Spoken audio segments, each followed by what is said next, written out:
I was just going to kick off before we look at the slides by asking John to tell us about exciting plans for a new book. Yes, thank you very much, Caspian.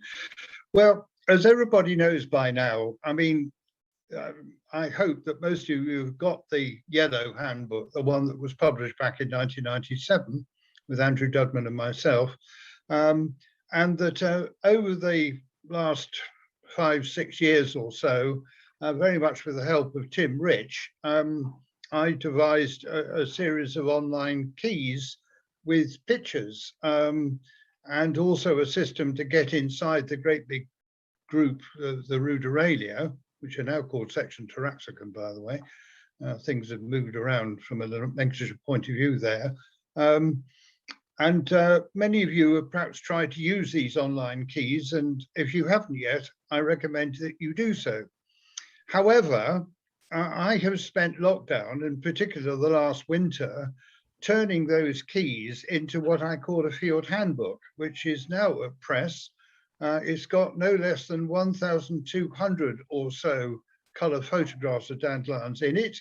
There's at least 4 and up to 6 photographs of each species and a map, and they're all keyed down. And certainly with trial goes, people are finding it very useful and successful. And that is going to be published in probably the late summer, I think, or early autumn. So too late for this season, which is now in full swing, of course. I think that's all I want to say, except I'm very pleased and happy and proud of this new field guide, which I think is an enormous improvement on the Yellow Book, which after a quarter of a century one would hope, and go out and buy it. Great, thank you, John. No, that sounds a fantastic resource to look forward to, and I'll certainly be doing that myself. Okay, so I shall start sharing my screen now, and this should hopefully take us on to the slideshow. Can everyone see that okay? Just a few nods would be good. No, brilliant. Okay, good. And if we moved on, okay. Yep. So somebody has asked for the URL on the online keys. I think the answer is that just go into the BSBI website and then go to Plant Crib 3 and then go into Taraxacum and you'll find them. You should be able to find them perfectly well navigating on the BSBI website. Okay, carry on. Yep, great, thank you. Okay, so we'll move straight on to into the first of the sets of specimens we're going to look through, and so there's a variety of photos for each of these. This one is from near Dunbar on where I live on grassy sort of bare ground, and this is the photograph of, well, the whole plant sort of excised just above the root base. Yes, thank you very much, Caspian. Right, well, let's get in from the start. I will say 2 or 3 things. This is not a bad way of presenting it. Can I say that quite a lot of people are sending me pictures without the whole plant? When I say the whole plant, if it's a big clump, I don't really mean the whole plant, but at least, you know, 8 or 10 leaves and buds and flowers and so on. I need some pictures of the whole thing, possibly taken apart like this, or you know, particularly if the real base of the plant is there, or preferably really still in the rosette but spread out. But this is quite useful. And the first thing we need to look at are the petioles. And the petioles here are white, and they are all white. There are basically 3 possibilities here. They can either be all whitish green, or they can be all red, or the outer ones can be white and the inner ones can be pinkish. And this is one that they're all white. And can you please notice that they're green as well? And the next thing you need to ask is, how wide are the bracts? Well, we don't actually know offhand here how wide the bracts are, but they're obviously quite narrow. They are less than 3.5 millimeters wide. And so if you've got green petioles which are winged and bracts that are less than 3.5 millimeters wide, that gets us into one of the 12 informal groups that I've created within the Ruderalia, which is called the Croceflora. Now, the main thing about the particular plant here is that it is quite a big thing. It's got pale bracts, it's got very whitish petioles, and it's got rather long recurved lobes. And this is a very common plant, which is called Taraxacum pallidipes. Pallidipes means pale foot, and it has pale feet, and it also has pale bracts, almost whitish sometimes on the top surface. And this is pretty typical material of Pallidipes. This is what it looks like. It's a pretty characterless thing. It can be confused with some of the other Croceflora, but it tends to have broader and more reflexed lobes than some. It could be confused with Taraxacum laticordatum, which has got shorter, broader, less pointy leaf lobes. Next. Okay, these are all, do we want to skip over these, or do you want to comment on some of them? Yes, well, there we are, just to show recurved but rather narrow bracts. Next. Yeah, move on. And again. Yeah. Pallidipes. Great. Okay, thank you.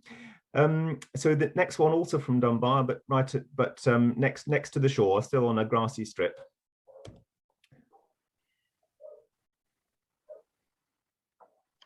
Yes, this is a Hamata. Some of you will be aware of the Hamata section, which are weedy plants quite often.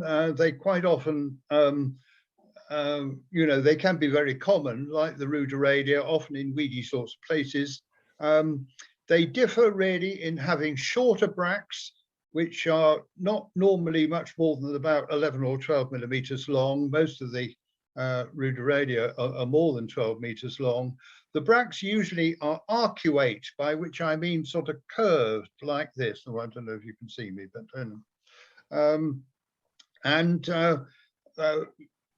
the lobes are recurved and concave on the outer surface, on the outer margin, the distal margin, so that in fact you get this lobe shape, which is called hamate. Not all of them are like that, but a lot of them are. And the crucial character, which is really almost a microscopic character, which some of you will be aware of, is the fact that the midrib on the top has very finely interwoven green and red streaks. So, yes, I mean, I think the other thing I want to say from the whole plant here, because I do know what this is possibly you can see with the top lobe on sort of top rightish there, that there is a shortly, rather bluntly excurrent tip. You can see down on the right-hand side as well. Next picture.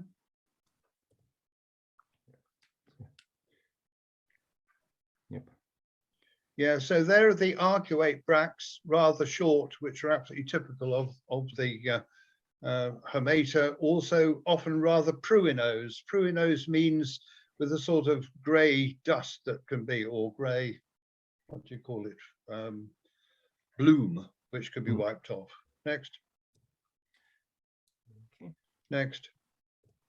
Yep. Oh yes, actually, can you go back to that one? Sorry, there's something I do need to say about that. One key feature of the Hamata is whether the bracts are bordered or not. And from this picture, you can see that there isn't a pale border to the bracts. Okay. In other words, it's the same color all the way to the edge. Yeah, go on to that next picture now. So that about half the Hamata species have got a border, and about half of them, perhaps slightly less than half of them, don't. Here again, you can see in the top, the two left-hand leaves, perhaps that there's a shortly excurrent point to the end lobe. The inner leaf on the right-hand side has got a more rounded end lobe, but there's a short little excurrent point on the smaller end lobe of the two outer leaves. Next. Sorry, yes, there we are. That's the underside. Can I say that the underside of all dandelion leaves is pretty useless? We do like to see the petioles from the outside, but for the rest of the leaf, there aren't any characters. If you were looking at hairs, spots, colour, interwoven stripes on the midrib, these are all characters of the top side of the leaf, never shows the bottom side of the leaf. Next. Okay, so yeah, sorry. So we can go back, because I haven't actually said what that one is. The fact that it's got no border to the bracts, and the fact that it's got this slightly excurrent tip to the outer leaves shows us this is subhermatum, Taraxacum subhermatum.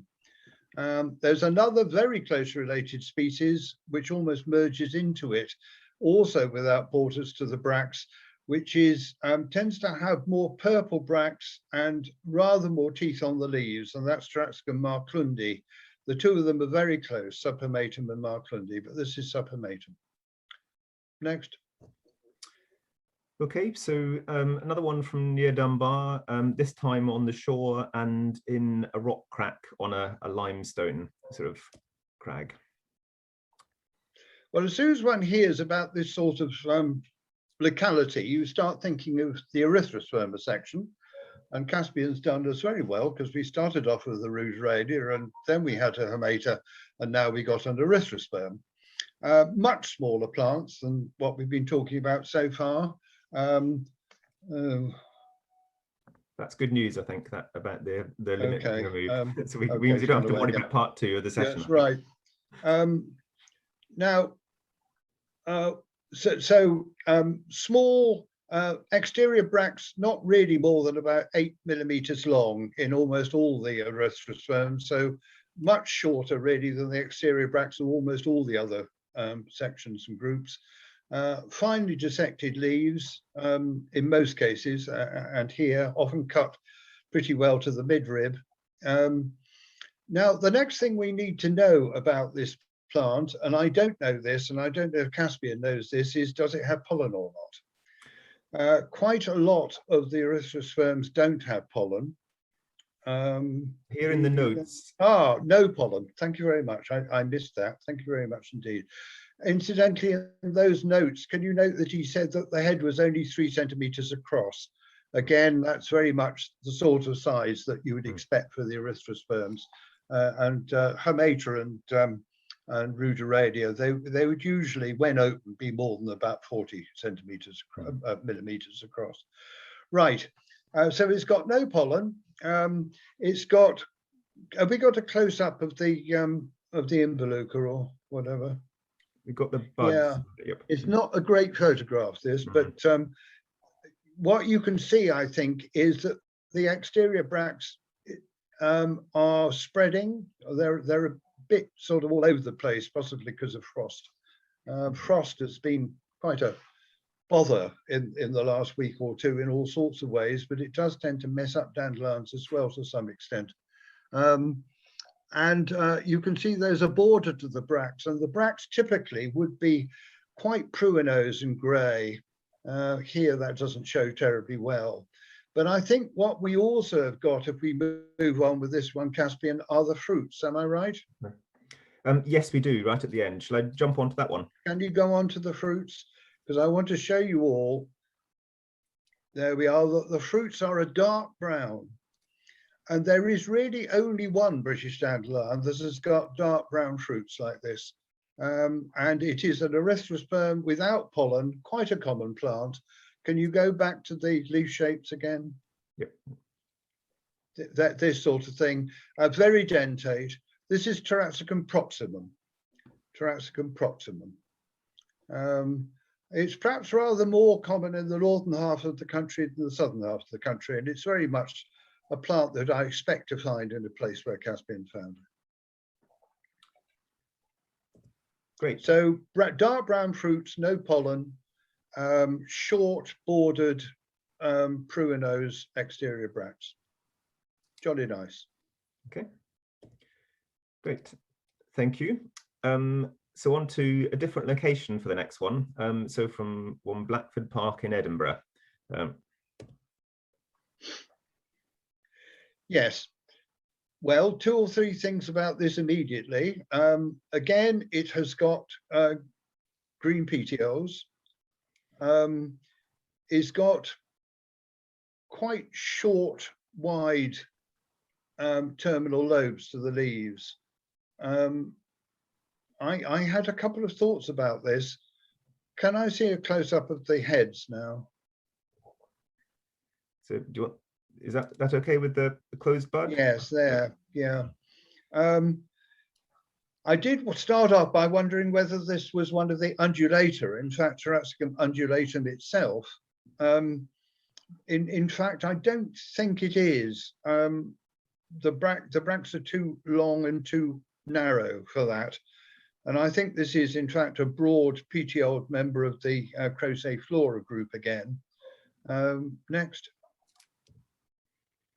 So that's a better one. Yeah.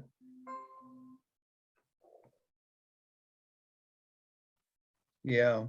You see, if this was undulatum, it would have much shorter spreading bracts. And these are reflexed and rather long, probably about 14, 15 millimeters long. Next. Okay.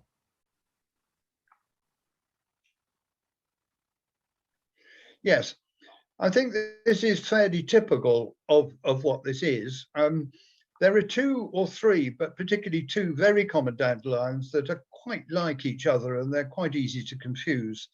These are Taraxacum expeditiforme and Taraxacum laticordatum, which I'd already mentioned in context with Polytipes. Polytipes is a bigger plant than these with longer lobes, but they're all members of the same group with the same green wing petioles and narrow reflexed bracts. This has got these short rounded end lobes with just a little apiculate tip to them, which is very characteristic of this species. And this is Taraxacum expeditiforme. Can we just look at one or two more pictures of it? This is a very common plant. It's the commonest plant in my garden, and I pick it out in some quantity almost every day. There we are. So notice the whitish green petioles again, and they're winged, and this short rounded end lobe with a little apiculate tip. Move on. Okay. Do you want to go back to some of the others on that one, or are we ready? Are we all right? I think perhaps we're all right. Yeah. Okay. Great. Right. So another one from Blackford Quarry now, and I know you said this was. Incidentally, can I say something, Caspian? I don't know if anybody's writing down these names. I am. Do you want? I mean, I could send you a list of the names later, perhaps. Yeah, no, that's great. Yeah, what we ought to do. Mm. Yeah, so what I was thinking we might do, I mean, we talked about getting these in recorded in the databases as well. So yours as well as the DDB, so we can, I'll go back to you with a full list, and we can double check that those are the right ones matched up okay. But I think what I'll probably do is add. So are you scribbling them down as we go along? Or? Yes, I am. No, yeah. you're not. Yes, I am. Oh, you are. Okay. Yeah. Okay. Yes. So the next one, also from Blackford Hill, Blackford Quarry in Edinburgh, and I know you'd said previously this was a particularly interesting one. So. Okay. Yes, that's right. Well, you'll be rather proud of this, although I think you are not a native, as it were. Have I given any tips away yet? No. This is an erythrosperm.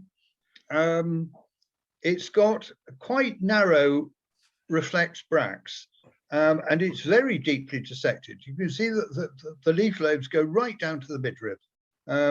We sometimes call this skeletal. And with these rather narrow recurved bracts and these skeletal leaves, it's fairly evidently. Somebody just said the names would be helpful to everybody, but I thought I was giving the names. I'm giving the names late on. Anyway, and this is a relative of Taraxacum fulvum. This could easily be Taraxacum fulvum, but I don't think it is, actually. Can we go, do you say whether it's got pollen or not? I don't know, actually. This was one taken by somebody else, Sue Jury, if on the call and knows. Yeah. Please shout out or put in the chat. So we may not know whether it's got pollen or not. I don't think it is fulvum, actually. The leaf shape isn't right for fulvum. It is yet more dissected, and the leaves are swept back. The leaf lobes, sorry, are swept back and narrow. There are two things in the Fulvum group that look like this. Sorry, there are three. There's Fulvum that hasn't got pollen. The leaf is a bit different. There's Falcatum, which doesn't have pollen, which this could be if it didn't have pollen, but I don't think it is. The bracts don't look quite like it. And the third one is Scoticum, hence my comments at the start. Okay. And I think this is Taraxacum scoticum. If it's got pollen, it is Taraxacum scoticum. It's a plant which is rather scattered. It is mostly in Scotland. There are records from the north of England and a few other places as well. And it tends to have a rather easterly tendency in Britain. It's not a particularly common plant. It seems to occur in rock crevices and that sort of place on acidic rock. So it's an absolutely ideal habitat for what you just told me, in fact. You did say something like that, didn't you? Yes, it's on a quarry, that's right, in Quarry, yes, Blackford that's right. Quarry, yeah. Absolutely. Mm-hmm. So I'm pretty sure it would need checking for pollen, but I'm pretty sure if it has pollen, it will be Taraxacum scoticum, another Erythrosperm. Nice plant, and that I thought was one of the two nicest plants you sent me, actually. It isn't a thing I see very often. Good. Okay, we've got a small number of others, so that's the bud of the same plant. Very, very woolly, isn't it? Of course, a lot of that will wear off later on. I remember collecting some very nice specimens of this in Orkney about 4 years ago. And I remember that they were very woolly on the scape. Yeah. I'm just wondering if we can see the pollen. Yeah, not sure if we. I think we can see there is pollen. Yes. Yeah. Yeah, I think there's pollen. The stigmas would. Oh yes, there is. Look. Yeah. Can you see on the stems of the stigmas? You can see the pollen as little bumps. Yeah. Yep. No. Well, further right. Can I do this? No, I can't. No, probably not. Which is it? This bit? Yeah, but on the right middle hand side, though, that group of stigmas that you can see clearly there. Mm-hmm. Well, actually, you can see on the left hand side, but you can see the little bumps of pollen on the outside of the stigmas. Yeah, that's good. So that is definitely Scoticum. Notice also, which is a good character, because in Fulvum is almost without borders, and Scoticum has borders to the bracts. And everybody can now hopefully see clearly the white borders to the bracts. Mm-hmm. Yep. Yeah. Good. Scoticum, very nice. Great. So we've got a couple of the leaves here.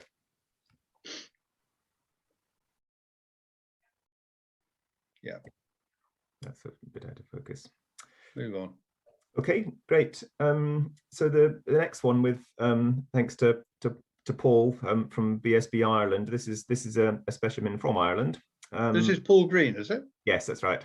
Right. He's been collecting dandelions for me on and off for, gosh, probably 20 years.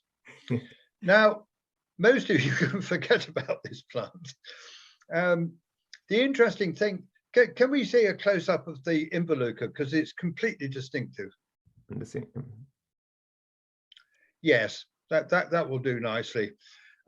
Notice it's a very slender head, and it's got these lovely erect, very dark green, slightly pruinose, unbordered bracts, which are very, very distinctive.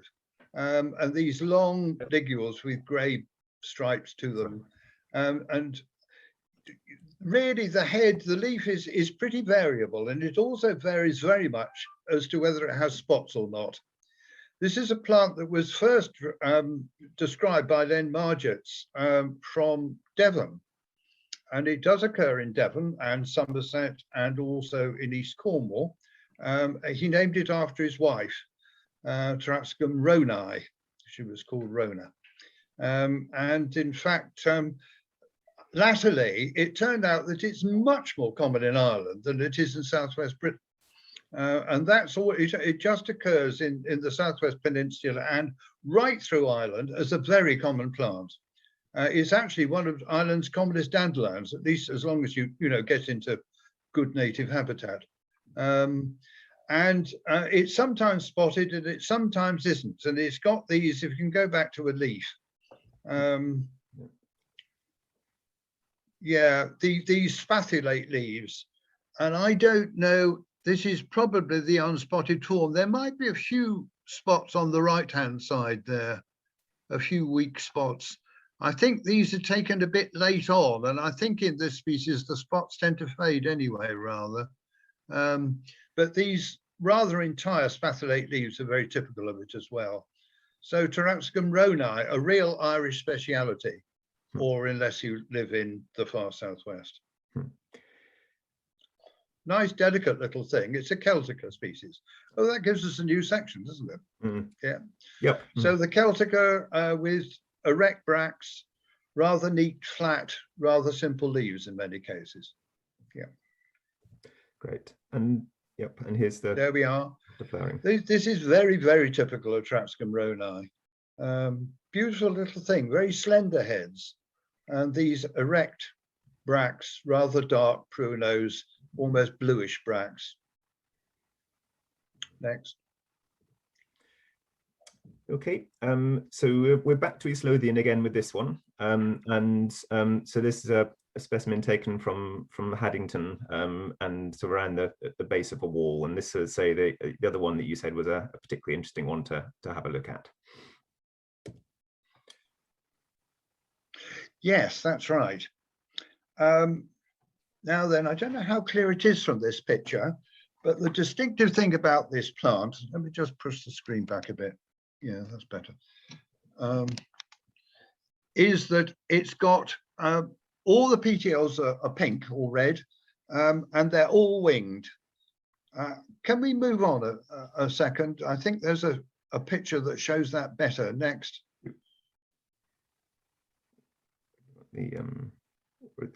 Yes. Yeah. So here we can see it's only 3 leaves, but we can see these clearly, these clearly winged pink petioles, and they're all like that. It's not just the inner ones, they're all like this right through the plant. And that puts it into the dilatator group of the Ruderania. Now, I spent some time looking at this, and there were 2 or 3 things that fixed it for me in the end. You can see that the left-hand leaf of these 3 has got sort of acute teeth or small lobes in the terminal bit. So the terminal lobe is subdivided. Can you go back? And yes, it's got really quite long bracts, which are, sorry, one forward again. Got quite long bracts which are reflexed and then turn up at the end. And another distinctive thing about it, and you can see that in the present picture if you look hard, is that the ligule stripes are much darker at the end, and it has actually got sort of pinkish red teeth, which is really a lens character. Unique. Yes, okay. Well, you can see now that the teeth at the end of the ligules are coloured. Yes. Mm-hmm. Yep. I mean, they look dark in this, but in fact, in good light with a lens, they appear to be a dark red.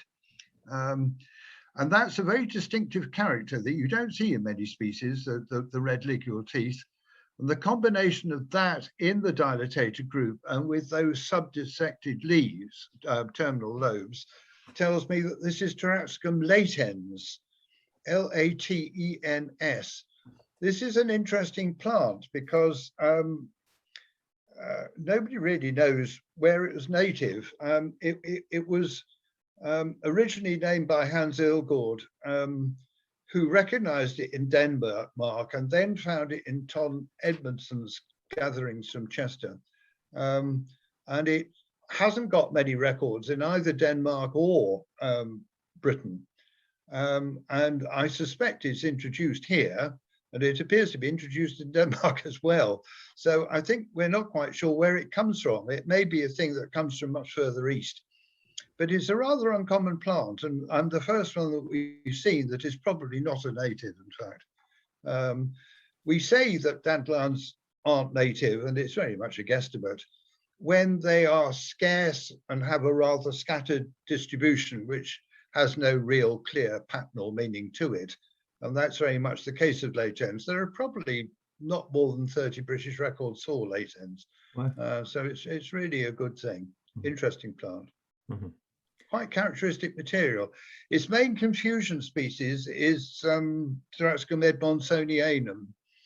And edmondsonianum, the end lobes have got rounded subdivisions rather than acute subdivisions, which is one of the main differences between them. Okay. Next. So that's a nice thing. Can we go back through the pictures again? Yeah, sorry, I'll need to go out of Zoom. Perhaps back to the first one again. Yep. Oh, sorry, that's it. Yeah, this one. So, oh, yes. So that left-hand plant in particular, you can see, well, you can see in both of them really, these rather acute subdivisions in the terminal lobe. Yes, you see that long right-hand leaf on the left-hand plant. You can see them. This is quite like late ends. I'm pretty sure that's what that is.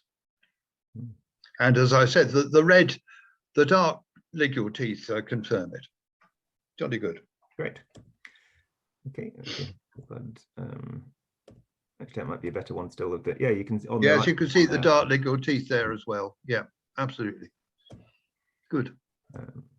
Okay. The next specimen, then we're sort of moving roundy slowly, and then now on to near North Berwick. So another coastal habitat at Yellow Craig near North Berwick.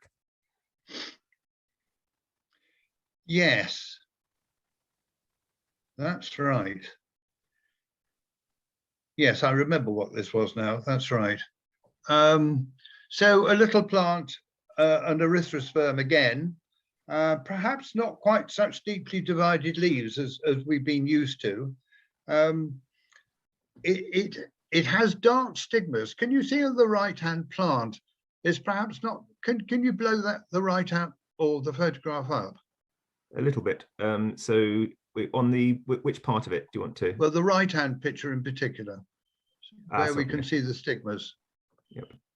Okay, it's perhaps not as sharp as it might be, but probably what you can see in this, where it's discolored in the middle, it's not particularly sharp, but it is discolored in the middle because those are the stigmas and they are, you know, quite dusky. And they will dry in the press almost black. So these darkish stigmas are typical of this little erythrosperm. Can we look at some more pictures? Oh, and it hasn't got pollen. This is another thing. Oh, hold on. Sorry. Yes, I beg pardon. This is another one. Okay, this is an interesting plant actually. Can you blow that up? It's probably all right as it is, but it would be even better blown up.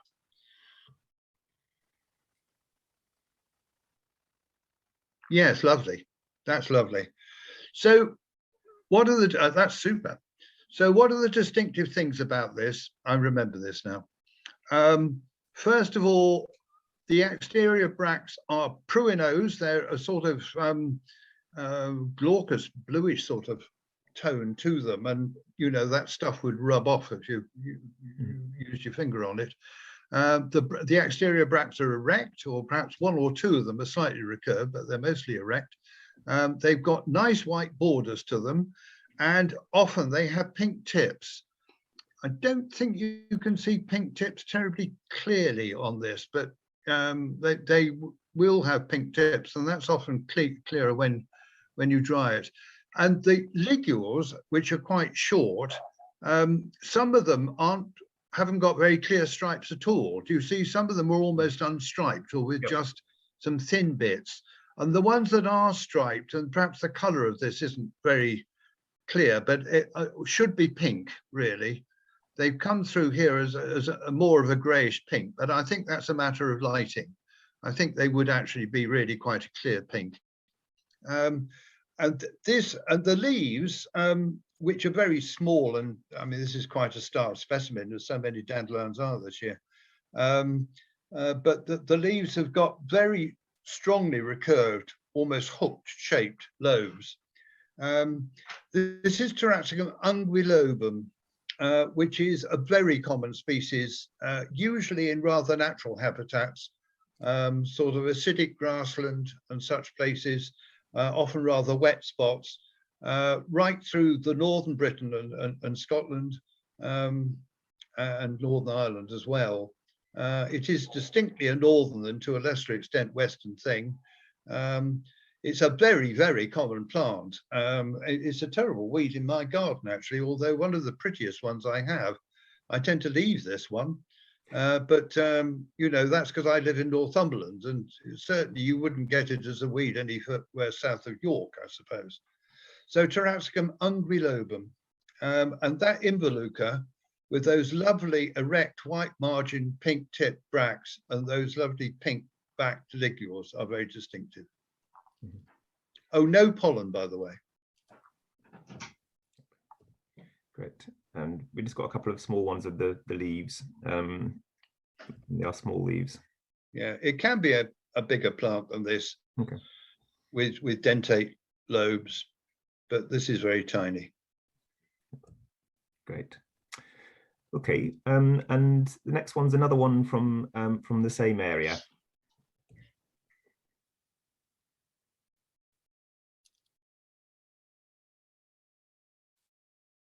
Have I seen this one before?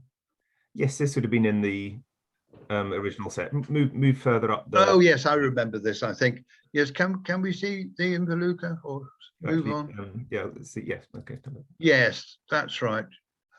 Yes, I've got a list. Yes, that's right. This was a 15. That's right. Yep. Good. Splendid. I'm caught up with myself. Right. Well, another erythrosperm. You can see that it's you know, dissected right down to the bone. It's got tiny little bracts, small heads, and so on. This is arguably the commonest of all erythrosperms. Very, very widespread. Usually in dry mesic to basic habitats, often on limestone, chalk grassland, sand dunes. Very, very common in those habitats, but you will get it on walls and mortar, often in towns even. And sometimes, you know, it's perhaps the only erythrosperm you will encounter away from specialist habitats. Nice grey-backed ligules with a little bit of pink, perhaps. Notice that the exterior bracts are somewhat recurved. They have a slight border. And once again, they're rather pruinose. You can't see that clearly in these because it's the out bottom of the bracts we're looking at. But these nice grey-backed, greyish-pink ligule stripes are very distinctive. This is Taraxacum lacistophyllum. Let's have a look at the leaf shape. Okay. Yes, very good. Typically, Taraxacum lacistophyllum has a hump at the base of the lobe on the top side, on the distal side, and you can see that very clearly on some of these. Quite often, rather more so than in this picture, the distal margin of the lobe is what we call sigmoid, in other words, S-shaped. But this is a pretty distinctive leaf of Taraxacum lacistophyllum, the most familiar, perhaps, of all erythrosperms. Okay. Lovely. Great. Okay, and this is the final one of this first set, and then we've got a further set we can just sort of work through as is as time allows. But this is kind of the set that we can decide to work what sort of priorities to have a look at. So again, back to the town of Haddington, and one at the base of a hedge. Now, what I don't know about this, although I could have a pretty good guess, is that it's got no pollen. One of the distinctive, this is a Ruderalia, but it's got these broad spreading bracts, unlike most Ruderalia, which I think is very clear in this and the photograph we saw briefly. Can you go back to the one we saw briefly? Yeah, there. You can see these very broad spreading bracts, scarcely bordered. They're a very distinctive shape. If we go back to the whole plant, you can see I was talking with lacistophyllum about sigmoid distal margins to the lobes. And here you can see that some of them, you know, particularly that big leaf that goes up to the left, you can see, you know, that there's a sort of almost S-shaped edge to the lobe. Can we move on? I think there are perhaps better pictures of this, because that looks a bit scruffy in that. Yeah, you can see the bracts here. Do you see the bracts are spreading to almost suberect, in fact, which is unusual in the Aristosperms, in the Ruderalia. But the most distinctive thing of all about this is the fact it's one of only 3 British Ruderalia that lack pollen. Next. Yeah, you see this sigmoid lobe shape again, and that left-hand leaf, you can see there's a weak S shape to the top leaf. Now, if next, yeah, I mean, it isn't brilliant material, this, and if we can't confirm that it lacks pollen, I'm not going to identify it, but I think it's probably a thing called Taraxacum excertiforme. These bracts are very distinctive, and see how spreading they are again. And the combination of that and the sigmoid lobes, I think, tells us that it's excertiforme, but I would need to see that it lacks pollen to be sure. Yeah, the photographs on this, yeah, well, we can have a look at zooming in sort of later on after the session and see if I can zoom in on the photos and see if we can spot any of the pollen. But I mean, yeah, the zoom I've got available on this, it's not detailed enough. Yep. Okay, these are coastal. I guess that's part of what sort of comes with our particular Vice County, and this one's from sort of Musselburgh. Actually, well, this is a neighbouring. This is back to the same Vice County as Edinburgh now, and again another coastal one. That's better. Yes. Right. Yes. I do remember this one. Oh, yes. Specimen 4. Yes. So yeah. Can you, I mean, my first thought about this was that it was very, very starved and, you know, short of water and not very well developed at all. And then I did have some thoughts about it. Can you move on again? And again, can you notice, by the way, stay with, oh, yeah. Yes, stay with this one. Okay. And then we'll go back. This is a group that we haven't come across yet. And although this is very small starved material, I think we can make progress with it. Great. Can you notice that the PTLs are white, but the midrib on the top here is really quite a dusky sort of color. So it gets a darker midrib. And if you go back now to the bracts, you'll see that the bracts tend to be suffused with a rather purplish or leaden color. Can you go back one again? Yes, that doesn't show it as well. Okay, move forward. And again. Yes, there are the leaden bracts. And next.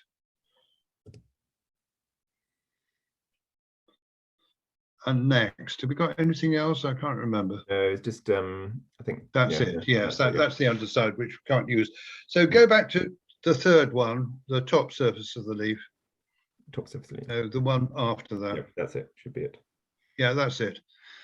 So what is characteristic of these plants that have got white PTLs, but darkish color in the midrib, and also usually, not all of them, have rather purplish bracts?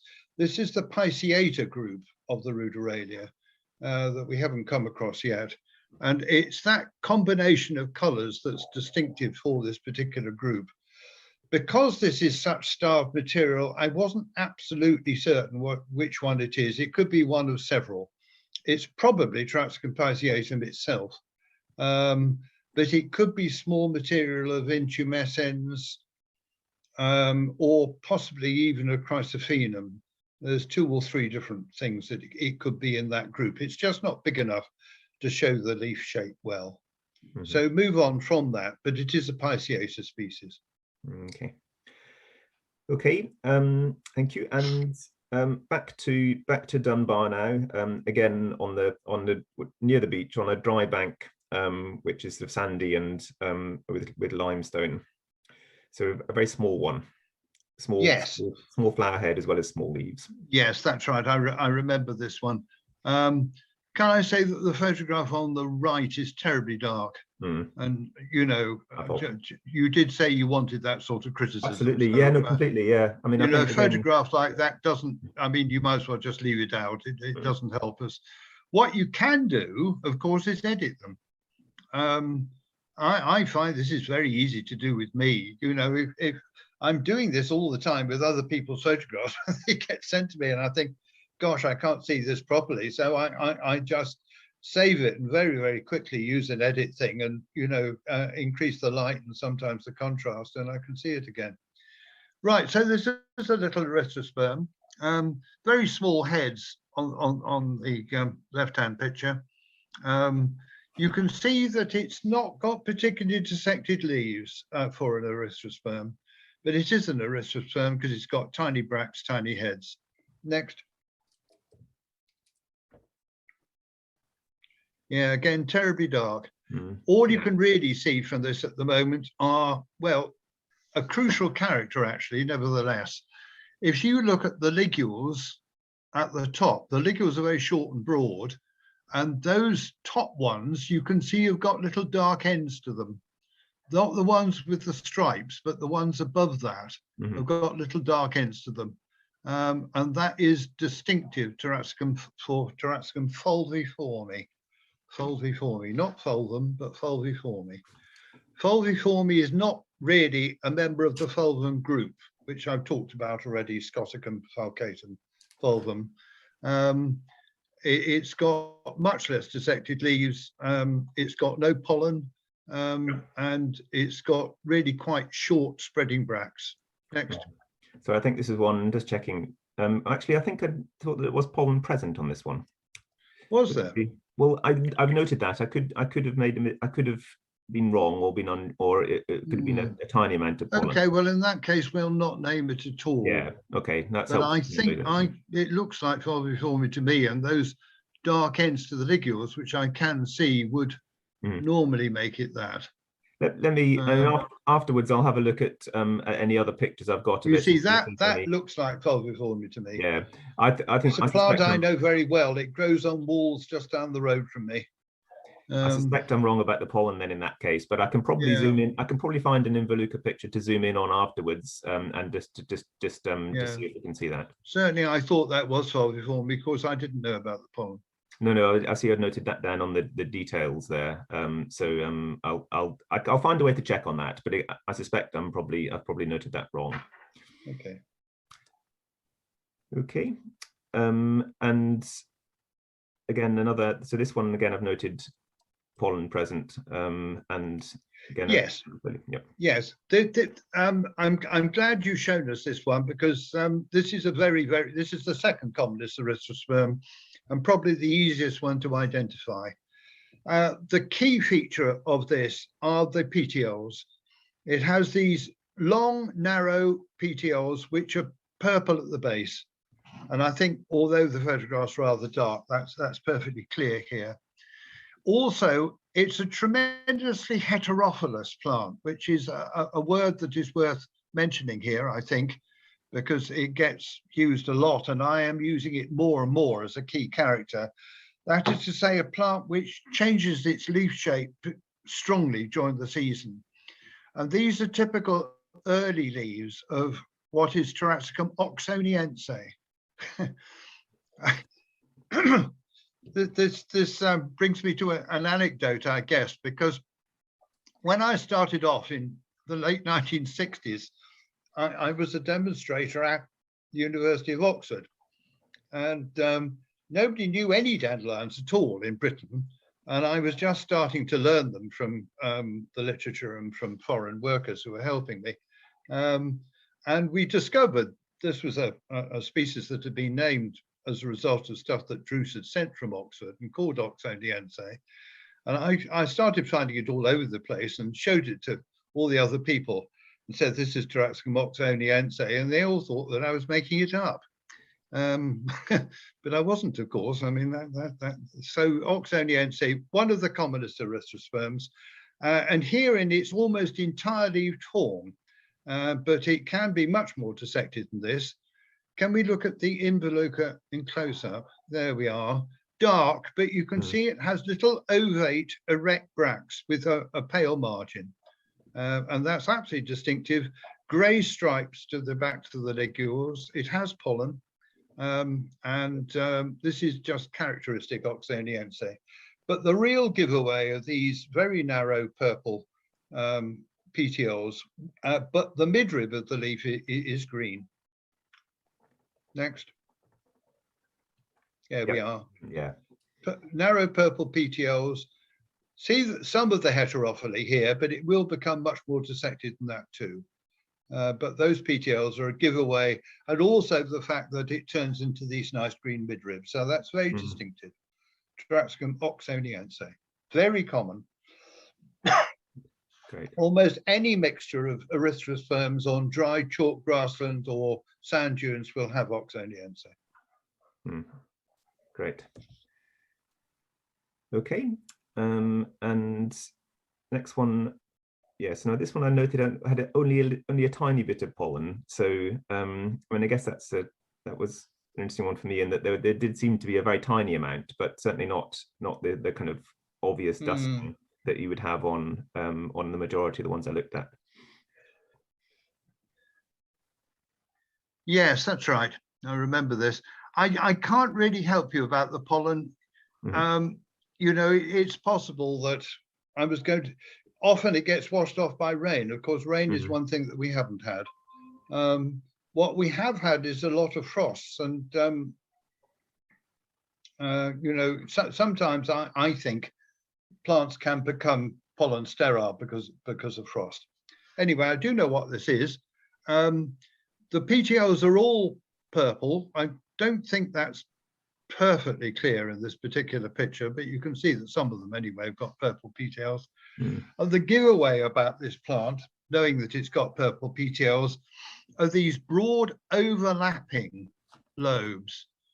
See that they're almost rounded and they overlap. You can see that very clearly on that leaf that goes up to the left-hand side. And sometimes there are teeth on the proximal margin to the lobes. In other words, the one pointing downwards. And you can see that again clearly on that leaf. You can see these teeth on the proximal margin to the lobes and the overlap. So this is a very distinctive thing. There's really no other dandelion that's got that combination of characters in Britain with purple petioles. There are green petioled things that look a bit like this, but the only purple petioled one is Taraxacum pachymerum. And pachymerum, P-A-C-H-Y-M-E-R-U-M, means thick middle. And I think that's really quite a nice name for it. It's got a thick middle because of these overlapping lobes. Which section is that, John?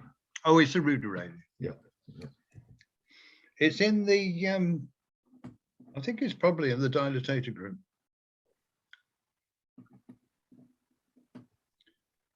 Okay. Yeah, well, these are, I mean, it's got spreading to slightly recurved bracts and nothing special about this. Nice dark teeth, which I don't think I knew about pachymerum, but it's such a distinctive thing. I don't think we've ever looked at that really. Yeah. Yes, this is characteristic pachymerum. It's actually got rather a squat habit usually. You often get it in trodden places. It seems to be very compaction resistance, and you get it in paths, and it forms rather squat rosettes very distinctively. Okay. Yeah. That's the underside. We don't need undersides. Okay. Yeah. Right. Okay. Anyway, move on. Right. So we'll probably be going back through some of the other sort of areas we've looked at previously. So from the ones we picked out, these are kind of additional specimens from the same locations. So this one now back to Blackford's quarry in Edinburgh. Yes. I think this is quite clear. What are the main features for this? All the PTLs are red. Is that clear? Hopefully so. So yeah, well, yeah, let's yeah. let's check. Yep. Yes, and it's got spreading bracts, and it's got often rather more than this rounded terminal lobes. And some of the other leaves, you can see the terminal lobes are more rounded. I was a bit uncertain about this because all the terminal lobes in this case have got a slight, you know, sort of point to them. I mean, they are obtuse, but they're nevertheless slightly constricted at the margin. Some of the lateral lobes are quite obtuse as well. There are two things that look very much like this, which have got these red PTLs, which are more or less unwinged, and this particular leaf color and so on. Taraxacum obtusifrons and Taraxacum sinuatum. Taraxacum, and I was uncertain because Taraxacum sinuatum quite often has these rounded side lobes, which you can see on the leaf that you're touching there. But I think this is Taraxacum obtusifrons. It sometimes has more rounded end lobes than this, but I've ended up by thinking it was obtusifrons rather than sinuatum.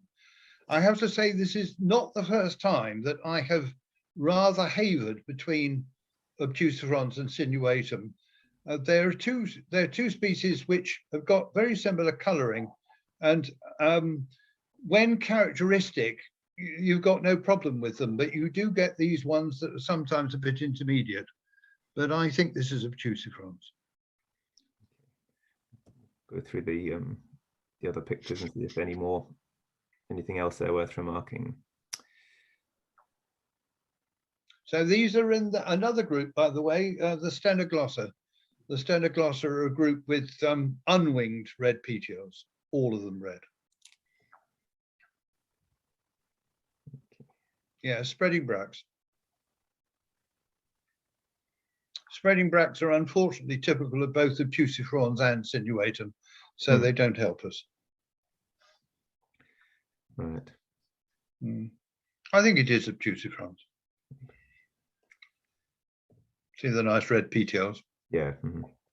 Yep. Yes. People get confused by this, and it is. So go back to the last one again. It is worth just pointing out. Can you do that? Yes.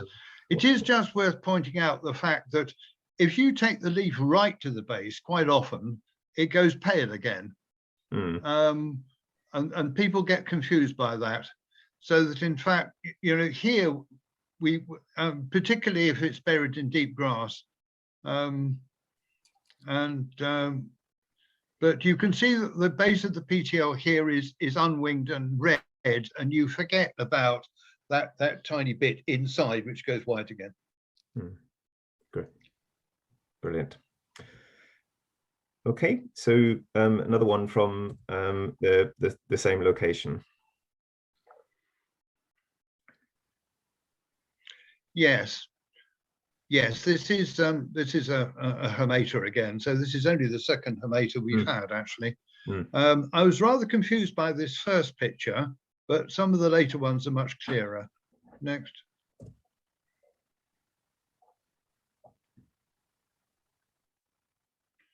Yes, so spreading bracts, notice that they are prunose and fairly short. Not particularly arcuate in this species, but these are rather characteristic Hemata type bracts. Next.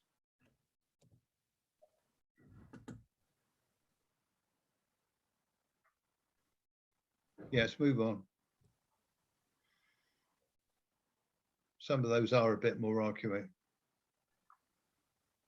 Yes, okay. Well, you can just about see in this, actually, can you blow that up? Because it is nice and sharp. Which bit do you want to see? Well, yes, the middle of the leaf. I wanted to show people the interwoven striping of the Hermeta, of the midrib. No, this isn't working, is it? Good. So that's Oh, there we are. Yes, yes. So that does show quite nicely. Actually, this one is quite hairy, so perhaps it isn't as clear. Yes, okay. Well, forget that. But once we've got into the Hermeta, which is perhaps not immediately obvious with this, this is the species with by far the strongest colouring. So that it's got this really quite strong colouring on both surfaces of the midrib all the way to the tip, and this very nice rounded end lobe, which is quite often has got that nick in it, which you could see in the last one. Can you go back to that? This rounded end lobe with a, sorry, the last one.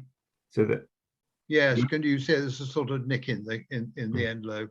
So this is very typical Taraxacum berkmanii, Berkmannii, Taraxacum berkmanii, a very common species. And people get confused between this and Taraxacum bracteatum, which is a Celtica species, and the two can look very alike, and they both have this very strong colouring down the midrib.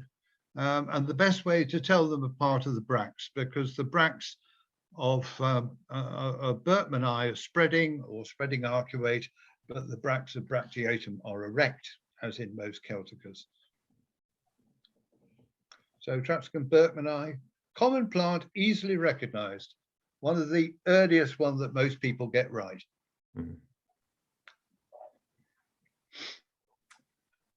Great. Okay. And any questions to highlight, Louise, before cracking on with the next ones? So we've got just around 15 minutes left, so so probably a good point to make sure we've covered any questions. There is a one here. Neville says it's interesting that the achenes are rarely mentioned as important for identification. Is this because they're not useful, or because John is such an expert that he doesn't need to bother with them? Yes, that's a good question. And the answer is it depends very much which section you're in. In nearly all dandelions, they're very much a, shall we say, an additional character, or one, which helps to confirm an identification, but most of the time we ignore them completely. I seem to be disappearing. There we are. But in the erythrosperm, they are very important, both in terms of size and colour. There are quite a lot of cases where achene size or shape or whatever is important between two closely related species. I mean, a very good example, for instance, are the Nordstedii group of the Celtica in Ireland, where we have Pieti oosterfeldii, and the newly described Taraxacum dugii, and the very widespread, and we've Taraxacum nordstedii. And one of the best ways of telling this lot apart are achene size. Also, for instance, between Taraxacum olgi and berthii, the two ladies with spotted leaves related to Nordstedii, and again they differ very much on achene size. So often it's a very important discriminant between two particular species, but in the vast generalities and in almost all Ruderalia, no, they're really not a fat lot of use. But with erythrosperms in particular, and to a lesser extent in the Celtica, they can be useful, and in the erythrosperms, they can be absolutely crucial. Can I say that people quite often, when they collect stuff that isn't in fruit, collect the flowering stems, put them in a jar, and hope that they will ripen. And they do sometimes ripen, and you get a clock, but the achenes are always atypical. They're always small and starved and not much use. And I'm afraid the best way of doing them really is to find heads that are through and put them in the press. And in the press, they normally mature quite well. but they don't usually mature well in a bell jar, I'm afraid. Okay, thanks, John. That's the sort of tip that I think people really enjoy getting from you. There's one other question, which I don't know if you want to answer or not. Somebody says, where did your passion for dandelions begin? Oh, well, that's, oh, gosh, I don't want to get into personalities too much. I was an undergraduate coming to the end of my undergraduate 3 years at Durham in 1964, just yesterday afternoon and a bit. And I wanted to do research, and I got on very well with two of the people there, David Valentine and Jack Crosby. Valentine found money for me to do research in experimental taxonomy, and I wanted to work on dactylizer. I could have been the Bateman of time earlier. However, thank God I wasn't. But I mean, Valentine said to me, look, nobody knows anything whatever about British dandelions. They've named hundreds, if not thousands of them on the continent. Why don't you, the more scientific side of it was to look for sex amongst British dandelions, but we won't go into that now. But as a sideline, as it were, I started on dandelion taxonomy. And in fact, I produced the first account of the British species in 1972, which is a very long time ago. Gosh. And pretty rubbishy it is now, but nobody had ever tried to do anything like that before. So that's the answer. It was suggested to me by David Valentine. And I think I have said in the preface to the new book, it was the best present I've ever been given. I imagine you have some really fascinating stories, John. I should probably interview you for the BSBI News blog at some point, and I think we're going to have to call that John Richards and Sex Among the Dandelions. Should we have one more technical question then before we get too saucy? Alex asks, the specimen of Berkmanii appeared quite hairy. Is hairiness of the leaves commonly variable within species? It seems to be little used as a taxonomic character. Yes. That is a good question. Well, the first question is, yes, it is variable, and it is variable also with the age of the leaf, as well as just genetic variation or indeed environmental variation, so that leaves are often much hairier when they're young, and the hairs wear off as the leaf ages. So that's one thing to say, and certainly. With stress or exposure, they're often a lot hairier. It's quite interesting that some of the really northern dandelions, for instance, the Orkney endemic Taraxacum rufifructum and the Shetland endemic, which I'm about to forget, hirsutissimum, are both very hairy, almost as if it's to keep them warm.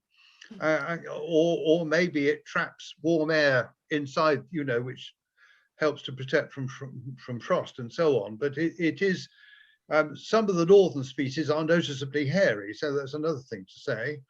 And there are, hairiness of certain organs can be a good character. For instance, Taraxacum stereoides, which is a rather unusual, probably introduced Ruderadia species, characteristically has very, very hairy scapes, so that they just appear like a white pile, it's very distinctive. So that can be important as well. But I think the quick answer is, yes, it is a character that can vary, but it also can be important in some cases. Okay, thank you. That's about it for the questions at the moment. Apart from that, it's people helping each other with answering questions for each other and just saying how much they're enjoying it. So I think back over to you two. Great. Move on, Caspian. Okay, thank you. Well, I mean, we've just got a few minutes left. I was thinking we could either go on to sort of perhaps look at one final example, or alternatively, John, if there were things that you'd like to say by way of wrapping up, any kind of wider remarks. So really up to you as to which we do of those. I've just got a character from Simon Leach about stigmas. he says we're always recording them as excerted, but is that important, or aren't they always excerted? I think the quick answer to that is yes, they are always excerted. The problem occurs in a few species which have got enrolled ligules. They're all quite rare plant. Well, apart from Traksagon argutum, which is a little erythrosperm, which is quite common, which has got enrolled ligules. There's the Irish species, which is common in Ireland, but with 1 or 2 Welsh records, Aesculosum. And there's also Brecconense, which is a local endemic in Wales.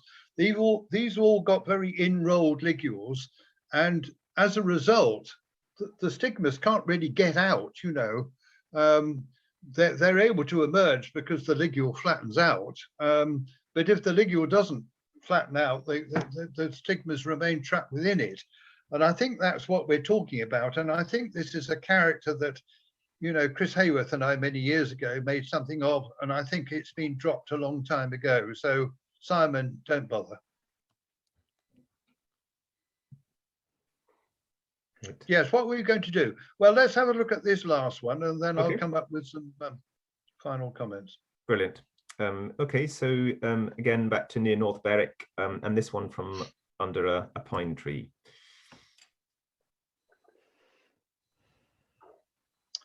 Yes. Yes. Do we know about pollen on this? No, I don't know if Marion, who's on the call, who took this one, knows about this, then please jump in, Marion. But otherwise, I mean, I'm not sure the picture will help. I didn't look at the pollen. Mm-hmm. You did or you didn't? You Gatsby and I didn't look at the pollen. No, right, okay, right. Thank you, Marion. No. This is either Proximiforme or Proximum. We've seen Proximum already, which you may remember was a lot more dentate than this, but this is a very small star plant. It has more of the leaf shape of Proximiforme, I have to say. Can you notice again the short, broad, spreading bracts, very pink tips on this, probably at least partly because it's stressed.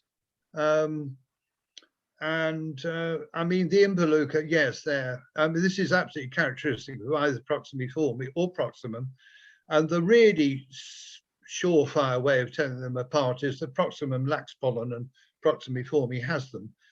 But it does, they do have different leaf shapes. This is so stressed, I wouldn't like to be absolutely certain that it's not just a very stressed Proximum. But my guess is it's Proximiforme. Mm-hmm. So I think without pollen, I couldn't be completely sure. Mm-hmm. But that's a lovely picture, although not quite sharp, but nevertheless, a good picture of the Involucre here. And that could be either Proximum or Proximiforme with these spreading, erector spreading, short, broad, pruinose bordered bracts.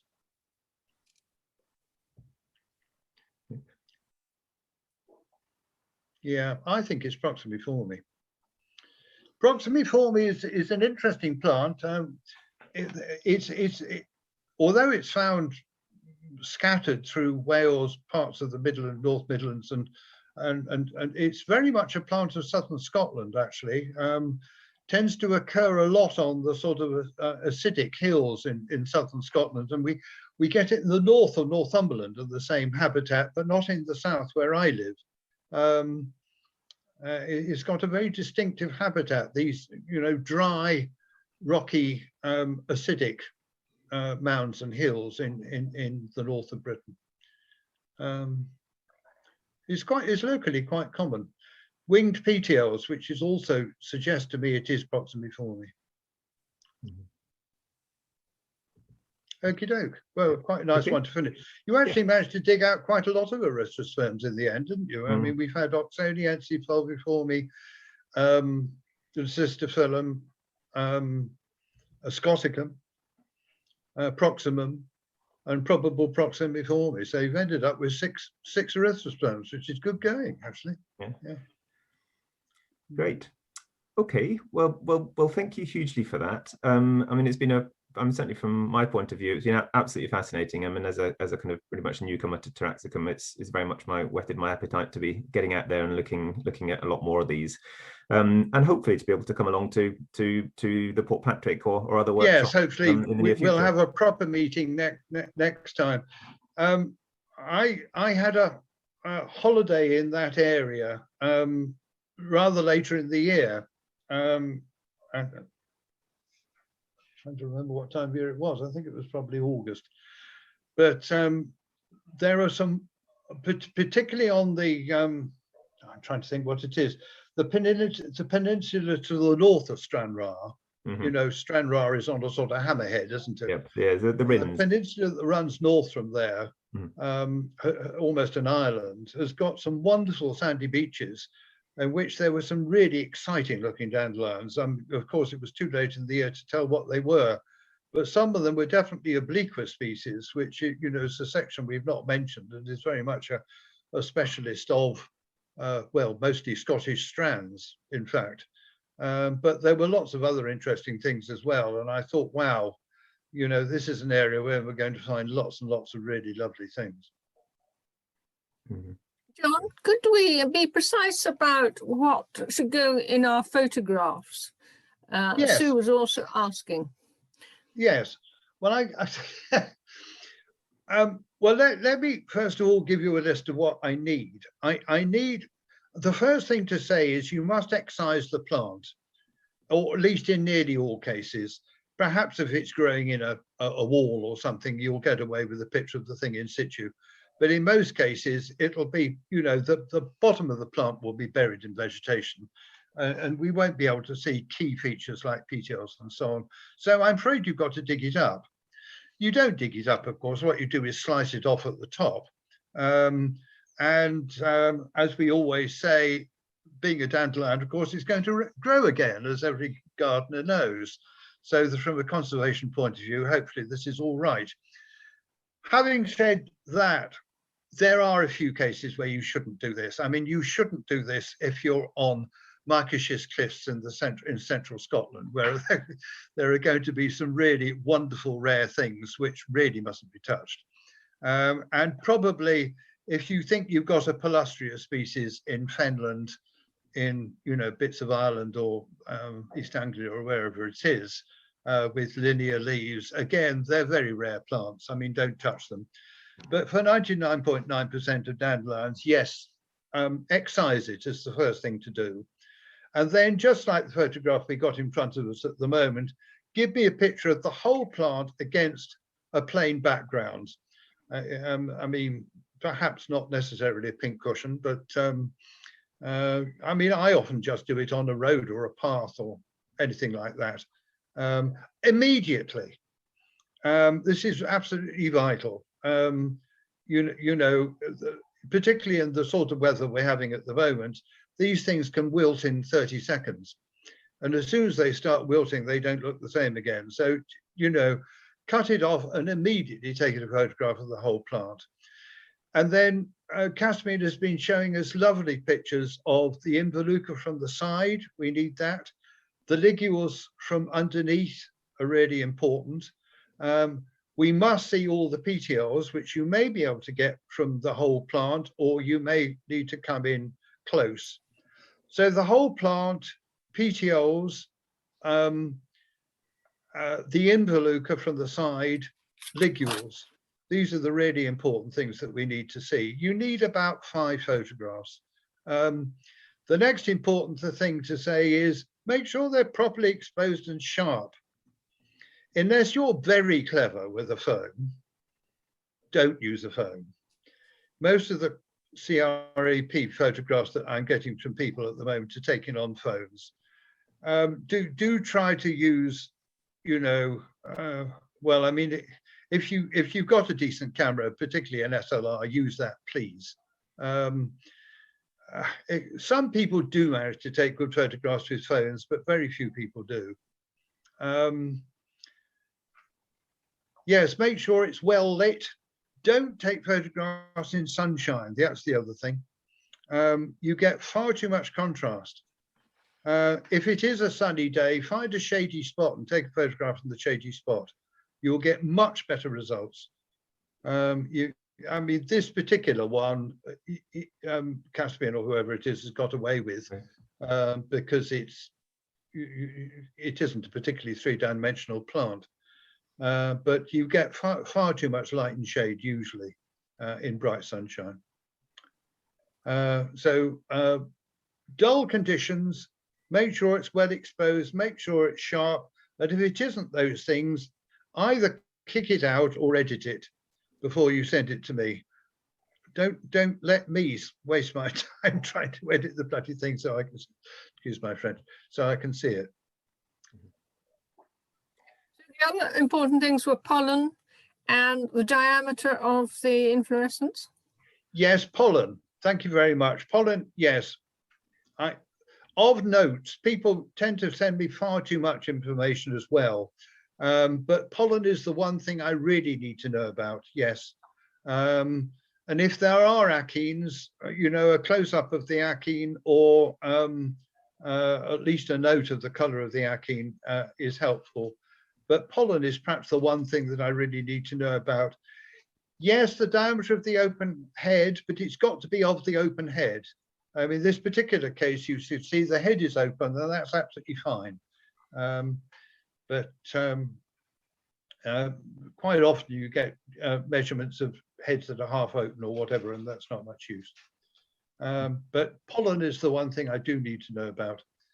A tip here is, if you just take the open head and rub it against your forefinger, if there's plenty of pollen, you can normally see the pollen on your finger immediately. That's all you've got to do.